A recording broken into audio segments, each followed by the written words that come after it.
અમે સુરેન્દ્રનગરથી પશુપતિનાથ દર્શન માટે આવેલા હતા.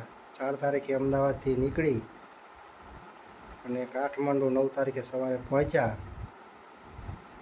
પણ અહીંયા હોટલ ગૌશાળા આશ્રમમાં ઉતર્યા પછી તોફાનો જે શરૂ થયા એમાં ચારેકોર આગ ચંપી, વાહનો સળગાવ્યા, બાઇકો સળગાવ્યા, પથ્થરમારો, ઇલેક્ટ્રિક સામાન, લાઇટોના થાંભલા તોડ્યા, સર્કિટ હાઉસ, પોલીસ સ્ટેશને આગ ચાપી, પથ્થરમારો, બહુ તોફાન થયા.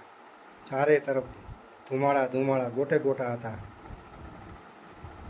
જોનાર વ્યક્તિના તો ધબકારા વધી જાય, હાર્ટ ફેલ થઈ જાય. અમે જે ગૌશાળા આશ્રમમાં ઉતર્યા હતા એ ગૌશાળા આશ્રમમાં આશરે ઓછામાં ઓછા 250 જેટલા પરિવારો સાથે લોકો યાત્રાળુ હતા, જે ભારતભરના હતા.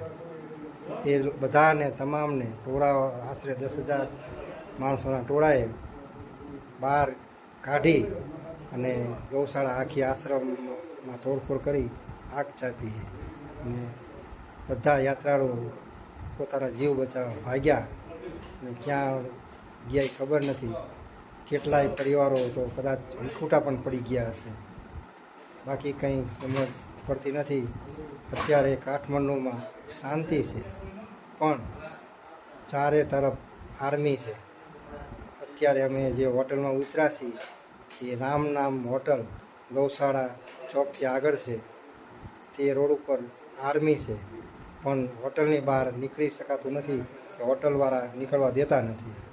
બસ અમે અમારી રીતે સાચવી અને અમે રહ્યા છીએ. બાકી સરકાર તરફથી, અહીંની સરકાર તરફથી અમને કોઈ સંગઠન કે યુનિયન દ્વારા અમારી હેલ્પમાં આવ્યા નથી. અમે અમારો જીવ બચાવવા માત્ર રૂમમાં પુરાઈને બેઠા છીએ.